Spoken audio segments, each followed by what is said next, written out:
Police officers of Reddit, what's the creepiest disappearance case you've ever been assigned to? I'm late to the party, but I'll answer. We get a call from a husband that his wife and mother-in-law have been missing for 3 days. Their 2 small children are with dad and he claimed he didn't know what happened. The husband had massive history of domestic violence with his first wife, and we were pretty concerned for the well-being of his wife and mother-in-law, especially since they vanished without packing and didn't take the kids. I show up at the house, and the husband gives me the creeps. Just a really freaking weird vibe and every single hair on my body is standing up. I feel nothing but dread as I listen to him tell me that he has no idea where they went and couldn't explain why he waited 3 days to call police, especially with 2 small kids at home. We couldn't find any trace of evidence and I was really perplexed. Found out later that the wife and her mom went across the US border to go shopping and they both got arrested for shoplifting and were spending a week in jail while waiting for trial. Since they were Canadians and a flight risk, it was hilariously awkward breaking the truth to him, but a huge relief. This didn't go the way I expected. Sounds like a Brooklyn 99 material. Not a police officer, but my granddad was. He was a part of the police force in the 60s till the early 80s. Sometime during the 70s he was assigned to a missing persons case that had been ongoing for a while and had actually been reassigned due to the lack of new evidence. Him and his partner spent months on the case fighting for it to stay open. One day they went and searched the missing person's home again. It caused a lot of uproar with the family as they hadn't really moved his things or been into his home since the case had gone quiet. Anyway, they got permission almost a month after asking and found a handwritten receipt for a car in his bathroom bin. God knows why his bins weren't searched before unless it was just missed. They managed to track down the guy who sold him the car. He said that the missing person had mentioned that he was going to store his car in a garage till he had the money to insure it. He even gave them the name of the town he said the garages were in. They went to the town and got search warrants for every single rentable garage, even though they had no evidence he had ever rented one. After a couple of days they found the car with the guy inside it. Apparently, his body was almost mummified because of the lack of sun, air and moisture. I can't imagine what the smell was like, but they think he accidentally killed himself while trying to do some work on the car. He would have had the garage door closed because his car wasn't insured. He didn't want anyone to see the car and steal it. It was stored in a rough neighborhood where the garages were cheap to rent. He also paid cash in hand, so he never had any receipts. So yeah, he died of carbon monoxide poisoning. It's painless and basically you just fall asleep and then you die. He wouldn't have realized until it was too late. The guy was missing for 5 months and he seemed to just disappear for no known reason. My granddad told me this when I was a kid and it really scared me that people can so easily just go missing or die and nobody knows where they are. Still kinda freaks me out. In the town I grew up in UK, a woman in her 30s, her 3 kids, and their car all went missing. Her husband was known for being a bit of a lad and the immediate presumption was she'd had enough and left him, but her parents hadn't heard from her. Her bank account wasn't used etc, but it was nearly a week before anybody seemed to get really worried about it. She'd picked the kids up from school and then never went home even though it was only a 10-minute journey. Eventually one of the 10-year-old son's friends mentioned that he was planning on trying to get his mum to go and get them a McFlurry. The nearest McDonald's was a town away. They eventually realized that instead of going straight home, she'd agreed to drive to the McDonald's and gone the back way, part of which is along what we call the 40-foot, basically a massive dike. Found them all still strapped into the car at the bottom. Husband was engaged again and his fiancée pregnant within a year. My grandfather was a sheriff on the West Coast in the 70s. I don't know a lot of details because he never talked about it, but I know he was part of a team who recovered multiple sets of remains that turned out to be Ted Bundy victims. Apparently it was the most graphic thing he's ever seen. My grandfather was a policeman and a fireman at different points in his life. His spooky disappearance story actually came from his time as a fireman. He hasn't told me the story in a long while, so I'm a little fuzzy in the details, but here goes. His team gets called to a house fire in a small village, rural England. It's late at night. The fire is reported by a local who is walking home. Several other bystanders have arrived by the time the fire engine gets there, and there are multiple reports of screams for help from inside the building. They start to douse the fire and 3 of the responders, including my granddad, enter the building via the back door to attempt to rescue the people trapped inside. The thing is, they don't find a soul. Nobody is there. They clear the whole place out, stop the fire, effectively make the building safe. Later on, it's confirmed that the fire started in the kitchen, likely the hob, where food was midway through being prepared. As far as anyone knew, the couple who lived there had been at home. Relatives had no idea where they might have gone that night. My granddad and his colleagues have a funny feeling, so they get local police properly involved. Crime scene investigation uncover blood on the floor in one room, but any other evidence was destroyed in the fire. They can't confirm who the blood belongs to. It apparently didn't match the blood types of the 2 vanished residents. The fire department are very suspicious at this point, and apparently the police want to drop the investigation in favor of a manhunt for the missing people. But they end up expanding the investigation radius and find that apparently an unidentified van was parked outside the house that left just before the fire was reported. The investigation goes dead, but over a year later they find the burned remains of the man who lived there in a grave in the woods several towns away. They never found the woman, so it was suspected that she killed him and burned down the house to conceal it. They never figured out where the screams from inside the building were coming from, though. Not a cop, but had a pretty fricked up disappearance happen about a mile away from where I live. A girl went missing. She was 12. The whole town, state police, and I believe possibly the FBI all got involved. Search parties in the woods and through the streets for about 2 or 3 days. Turns out she had gone over to these kids' house that she knew from school to have them fix her bike. Turns out the kids, brothers, one 15 and the other 17, planned on stealing it. Well, she put up a struggle and the one brother wound up strangling her in his basement. She was found a few days after she went missing. They stuffed her body in a trash can on trash night. Not a cop, but I did my undergrad at a college in Vermont. In the winter we would quite literally be snowed under. Over Christmas break, a sophomore went missing. He wasn't a close friend, but we had a couple of classes together. It was a small liberal arts college in a small town, so everyone in the community was pretty freaked out. His phone and wallet were left in his room, so the theory was that he's been abducted, and maybe even killed. Campus got real scary for a few months. There was police everywhere, helicopters overhead, students marching through the snow and lines looking for a body. Finally, when the snow and ice thawed, they found his body in the creek. Police surmise he entered the water from the bridge in town, but no one knows if he jumped or was pushed. This one still haunts me. Similar story from my growing up in Russia, sort of big town had a university nearby as well. It seemed like every few years some kid got too drunk and stepped outside when it was too cold and died, often without much of their clothing. Dealt several times with a young mother who would always go missing for a few days and leave her child with relatives. Several missing persons reports over time. Turns out she was shacking up with her PCP dealing boyfriend in a nearby city. One day the lady walks in and says her daughter was kidnapped. I do some work and find the aunt took the child because mom is just a terrible person. State did not want to get involved, so we have to give the kid back. I turn to my partner and tell him mom will definitely be dead within a few months. Probably turn up in a ditch or dumped in the river where she goes to visit her dealer boyfriend. Fast forward 3 months and I turn on the news to see a story of a woman found dumped in the river. It was mom. She was stabbed to death by her boyfriend and dumped in the river. That one creeped me out a bit. So how do you enjoy being a psychic? College blotter. Upset student activated emergency pillars and talked to officer on speaker. Said she was being chased by unknown people. No one at the scene when officers responded.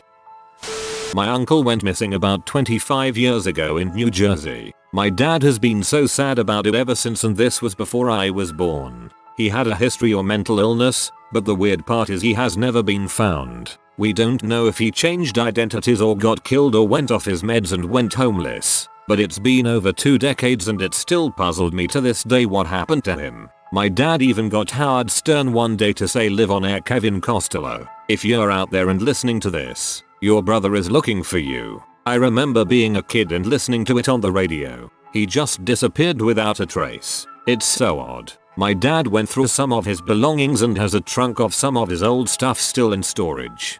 I'm really sorry. That's awful. I hope one day your dad and the rest of your family get some answers. Brandon Lawson. He ran out of gas on the highway in the middle of the night and called his brother to come help him. Shortly after, he called 911 and reported that someone had chased him into the woods and that he needed police. Eventually his brother and one police officer arrive at the scene and find his truck abandoned but no sign of Brandon. Brandon calls his brother and says he's bleeding and is 10 minutes away from his truck. That was the last anyone ever heard from him, and searches of the area turned up empty. Imagine running out of gas at like 3 AM and someone pulls over with the intentions of killing you. I can't even imagine what I'd be thinking. Not me personally, but other officers on my department. 70-year-old female with dementia would often leave her home and go for walks around her property. One day, she never came home, and it should be noted that we live on an island 30 miles out from the rest of the United States. State Police, K9s, our entire department, news helicopters, Coast Guard helicopters and boats, Marine Division, all searched land and ocean for this woman. We reviewed security footage at the airport and steamship ferry to see if she boarded either to leave island, but she didn't. She was never found, and to this day, we don't know what happened. 2 theories have arrived though. She walked right into the ocean and somehow her body disappeared, and you washed up, or 2. She walked into the construction site of a sewer plant and fell into a tank full of waste just before the tank was permanently covered. The one where a man left his fiancée a detailed financial instruction sheet, including the cancellation code for their Netflix subscription, with the following line at the bottom: "They found the kiddie stuff again. Man, you can't do me like this." I'm not a cop, but when I was in high school, a kid in my class went out fishing with his dad one weekend in the bay. They never came back. Searches went on but nothing. Never found any bodies. They found the boat a few weeks later, empty of course. It's been 8 years and nothing has ever been found. It's assumed they fell overboard, maybe in some rough weather, and drowned. They were both avid fishers and could swim. Weird that no bodies were ever found or washed up. It's especially odd since over 90% of bodies resulting from water-related deaths, drownings, high falls into water, etc., are recovered. Late to the party, but here goes. Responded to missing person report. Husband was the caller reporting his wife was missing. Wife had debilitating condition and was bedridden for several months. Husband said he went to dinner across town and discovered wife was gone upon returning home. No sign of her in the house or in the area. No kids were living at home. Search and rescue came out and spent all night searching the area with no luck. Sent dogs, didn't even find anything. The whole time I'm imagining we're going to be discussing this case sometime in the future on Forensic Files. It was an eerie feeling to be sitting with a man and talking to him while thinking he may have just killed his wife, but having to treat him like he was a concerned husband. Fast forward to the next day and a neighbor found her about 1.5 blocks away, tucked down behind their bushes in their yard. No foul play. Turns out something just happened and wandered away, but lost energy and collapsed in that yard. Sadly, she reported seeing the glow sticks on the scent dog collars walking nearby on the road. But nobody or none of the dogs came close enough in the yard to find her until that neighbor came out that next morning. AWW, that poor scared woman. I'm not a cop, but in my hometown near Savannah, just a month or 2 ago, a 14-year-old girl was missing for 2 weeks before it was reported. One of the neighbors was concerned that she hadn't seen the girl in so long, and after a while the police figured it was the father and stepmother. They brought out the dogs and found a grave just off the property where the girl had been buried, and they ended up finding her brother too, who had also been murdered by their father 2 years prior at the age of 14, who he said had moved out of state to live with their mother. Nobody ever questioned his disappearance, but the father and stepmother had apparently been abusive their whole lives and pretty much kept them locked up. I lived in Richmond Hill up until a year ago. My wife saw this when a friend posted it on Facebook. It's really heart-wrenching. From what I've been told, it's also getting people in Atlanta talking about potential homeschool reforms so that homeschool children can't just disappear like that. Don't know if anything's going to come from it though. I'm glad now that I installed security cameras on the outside of my house. It seems so many of these stories have no witnesses, and having footage of anything that might help could be valuable. Yeah, I was looking into getting a Ring doorbell system, anyway, and this thread is sealing the deal. Years ago, a girl 10-12 year went missing in AZ. It was so mainstream that 1 out of 10 cars had some signage and almost all business did. Years after the disappearance, a man in prison lets a CO know he had some information. Guy is an enforcer. Causes pain or death when you do not pay. He wants to trade. The deal: you tell us everything, bad acts and all, and we will trade those for your information. This guy has to admit to several murders he committed but was never implicated with. He knew where her body was. They take him out wearing protective gear and find the spot. To no avail, it appears the body was moved. He also let them know that dad has a large drug debt and he sold his daughter for a snuff film to repay it. I'm a corrections sergeant for a small county in rural Alabama. About 2 years ago, I had just become a supervisor. I was assigned to Delta shift, which at that point was considered a crap shift. I was brand new and given the task of whipping this bunch of turds into shape. I was barely 1 month in the driver's seat when one of my most trusted inmates just goes ape crap. It was in mid-February when this occurred. Relatively cold and very crappy. The inmate involved had been in and out of the facility for most of his life. Papa nearly more clout in the jail than I did. The man was the most trusted inmate we've ever had and was even assigned to work alongside the maintenance officer with limited supervision. Until the night that he ate nearly 2 ounces of M and proceeded to freak the frick out. Papa asked to be let out to fix a toilet in booking. The control officer let him out and then let him roam up to the booking foyer. Here, we entirely lost track of him. The detention center spent the next 9 hours on lockdown thanks to this. When my officers finally found him, he had gotten into the ceiling access with a stolen key. Papa had watched us from the master monitor in the server room the entire time. Every time someone would look in the server room, he would hide inside the cabinets. If we got too far from finding him, he would scream at the top of his lungs until we turned around. All from the ceiling across the entire jail. Creepiest experience of my life. I've seen some crap through the infantry in this job. Nothing beats that one. Not even doing CPR on a suicide. Crap was bone chilling. TLDR. Corrections officers searched for a highly unstable and intoxicated inmate for the better part of a night. Sometimes being less than a few feet from them. Not a cop, but back in my home state there was a little girl that went missing on her way to school. It was huge news because the family was cleared pretty quickly. Like a week or so later they find part of her body in a field. Then this 19-year-old guy's mother notices a smell in his room, finds the rest of the little girl, and calls and has him turn himself in. This case always stuck with me. What the frick? Most of the missing 411 stuff is pretty freaky. Some of it explainable but a lot of it just doesn't add up. Things like 2-year-old kids walking up and down multiple mountain ranges in a couple hours and found dead without a scratch on them. Not a cop. My friend's dad had died from a diabetic coma, so his mom started dating again. She met this dude who was a meathead and she got into the drugs with him. One night while I was at my friend's house she was out. She called him and said that the guy and his friends were trying to redirect the spirit of Stevie Ray Vaughan and she freaked out and drove off. She didn't know where she was but wanted him to know that if something happened to her or was the guy she was dating. While a day or so later after she had not come home the police found her truck with all her stuff strewn about in a field. No one could find her. I think 6 or so months later a hunter about 100 yards or so in some woods found a jawbone and DNA proved it was here. The authorities think that she had a psychotic episode because of the freaked out, ran into the woods and fell and died and was taken by animals. Very traumatic. My stepdad worked a case. My dad and my little brother lived in an apartment down the street from this 12-year-old girl who went missing. She was walking home at night and was abducted on her way. It was about 3 weeks until they found her, but the guy let the officers in and right there in middle of the living room floor was her mangled remains. She had been cut up into pieces.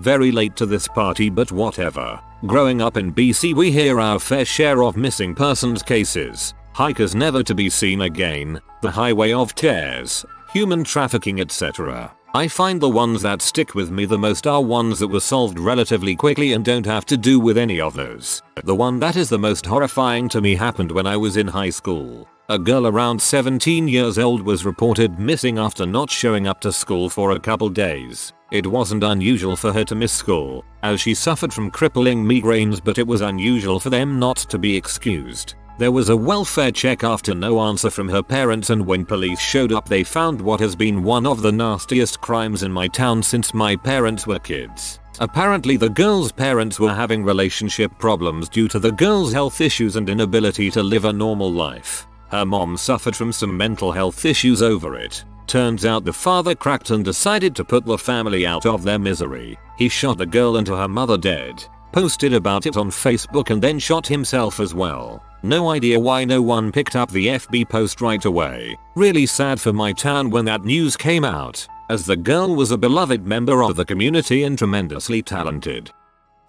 Not a cop, but I grew up in PHXS and Mikkel Biggs was kidnapped in Mesa as in about 98. I remember vividly the day she disappeared and all the news reports and posters and billboards. It was like the moment your view of the world changed. She was in front of her house on her bike with her little sister waiting for their dad to get home when they heard the ice cream truck. She sent her little sister in for money, and by the time she came back out, Mikkel was gone. Bike laying on the ground, back tire still spinning. Little sister runs inside to tell mom about the time the dad drove up. She was away from Mikkel for less than a minute. She's never been found. Presumed dead now, and they think it was a neighbor, but nothing was ever found out. I now live and work in that same city Mikkel disappeared from, and it's just weird. And what's bugged me about it even more in recent years, I work for our district. I've passed her home. I've driven through that neighborhood hundreds of times. I know police officers that worked her case. I know office personnel who were at the school she attended at the same time. 2 years ago in a school not far from her home, another of our district students disappeared on her way home. She was found a few days later, thankfully. Not a cop, but I watched this case unfold near me. Zara Baker and her dad were originally from Australia, but after she got sick, I believe it was a form of cancer, they moved to get better care. It was just the two of them for a while. Then her dad remarried, all the while Zara's kicking cancer's butt. She suffers hearing loss and other issues, but she's going strong. The community adores this girl and tries to help her family as best as they can. Then she goes missing. It's shocking and horrible. This girl can barely do anything herself and she's gone missing. It takes the media by storm. Relatively small town, so everyone cares. This area is surrounded by woods, so search parties branch out everywhere. Not much is told about Zara's family at first. No one cares about speculation when a girl like her is missing. And then all at once these horrible details are released by the police. Zara was locked in a room, the attic I think. I remember commentary about how hot that can get and everyone being disgusted by it.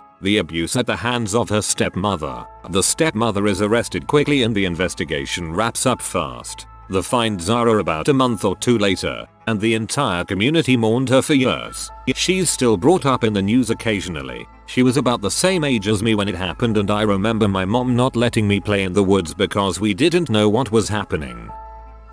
If anyone can get hold of the series Reported Missing that was on the BBC last year, then I would highly recommend it. There was a case where a dad reported his 5-year-old son missing and the ending was unbelievable. Series 2 episode 1 for anyone who wants to have a look. Too lazy to look. Please spoil the episode for me. In my town, there was a very sad case of a boy who had developmental disabilities. He had been playing hide and seek with neighborhood friends and family. After a while the other kids stopped the game and all went home thinking their friend had gotten bored and went home too. An Amber Alert was created and they searched everywhere. About 3 days later they found him dead, stuck in a chimney. He apparently climbed into hide during the hide and seek game and suffocated.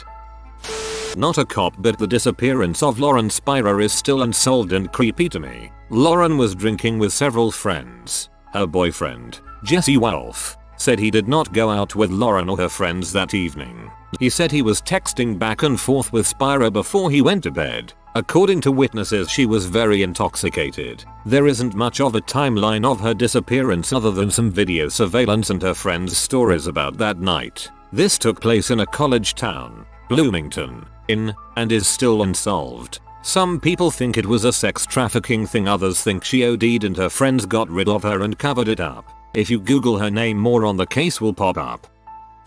Not a cop, but a mechanic. 10-15 years back, I fixed up a truck and put it up for sale. It was September. Not long after, a guy comes by, test drives the vehicle and decides to buy. He comes back the next day with a certified check, wants to drive it home right away without plates. In my area, you have to change the ownership, get a mechanical fitness, pay the tax, get new plates and insurance on the vehicle before you can drive it home. The buyer told me he had just moved a ways down the highway. He was living in a trailer on a large, remote plot of land he just bought and wanted to turn into a trailer campground some 200 kilometers, 124 miles, south of us. I convinced him to transfer the vehicle properly before driving away in the truck. It was none of my business if he did or not, but I knew if he was caught it wouldn't be worth the legal problems. I told him to take his time. The truck was safe parked here. He had the all keys and the ownership. It's not completely uncommon for people to leave their vehicle with us for an extended period of time. But when he left, that was the last time I ever saw him. After a few months, I was wondering when this guy was going to get his truck, but I didn't have his number or address. I was paid in full, and it was no bother to let the truck sit on the lot. Early that December I get a call from the cops. Apparently his family hadn't heard from the buyer in months. The cops noticed he had switched the ownership of this new truck around the time his family lost contact with him. So I tell them this story and inform them that the truck is still here waiting for him. The officer told me over the phone that this gave her a missing piece of the puzzle and that she could now enter his home. Pretty sure she was going to do that before she called me. I got word after that apparently the day the buyer switched the ownership on the truck, got him some new plates, he went home and had some sort of medical emergency and died alone in his trailer. Apparently, he was found on the floor just inside the door, which was locked from the inside. He didn't make it 5 steps inside, and his body was out of view of anyone peering in his window to see if anyone was home. The officer had been to his trailer a few times before and didn't see him. The family called later to arrange to have his truck towed to them in another city. Every time someone leaves their vehicle, we get a number for them and a neat of when they are picking up. When they ask why, we tell them this story. Not a cop, but in my hometown a man went missing. The whole community went looking for him in local forest and searched everywhere for 2 weeks. Until we had a torrential rainstorm. The local pharmacist noticed a leak in his store's attic and goes up to check. He found the man half rotten hanging from a hole in the roof. Turns out he was a junkie and tried to steal some meds, but his hood got caught when he jumped down and hung himself by accident. Not a policeman by any means, but check out the case of Joyce Vincent. Missing, dead, for 3 years before anyone found her. One I worked on many moons ago. A Northwestern University medical student goes missing from her dorm. Everyone figures the boyfriend, a stockbroker, did it, but no body, no case. Times go by. Stockbroker skips town to Thailand or the Philippines. Yellow fever. Missing student was Asian. Anyway, he runs out of money, so I contacts her parents and says for 50 grand he will tell them where her body is. Parents agree. Get his whereabouts to send the money. But frick that. Mom and dad hire a private investigator from Texas who has steel hooks for hands. Give him the 50k and say, go get him. So Ole Hooks flies to Thailand, Philippines, goes to the local cop shop, spends a bit more of money and explains the circumstances. Cops roll this guy up, beat the utter crap out of him and stick him on a non-stop toward. CPD are waiting at the gate. Good Ole Hooks.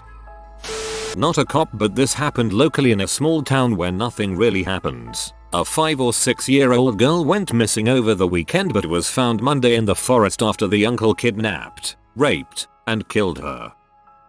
If you guys like reading about these types of cases, check out the Murder Monday podcast done by MN Pop Station 101.3 KDWB. I'm not a cop, but my friend's dad was. A man had gone missing and they later found he had hung himself in the woods. It had only been an hour since the report and he was almost completely a skeleton because vultures were eating him. My partner and I were called to the apartment of a man whose girlfriend disappeared. Weirdly, he claimed he had this coffee table that made things disappear if they were left on it overnight. He theorized that his girlfriend must have fallen against it during the night and been disappeared by the table. Of course, I thought it was pure bull, but my partner says he has the same table and thinks it may be true. We never did find out what happened to her. What?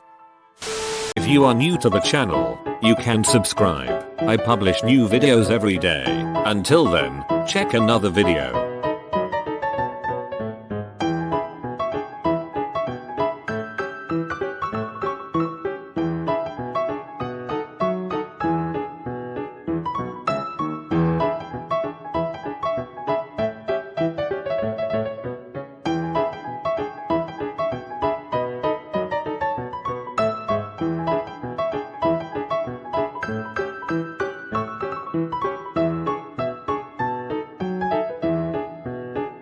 Bye for now.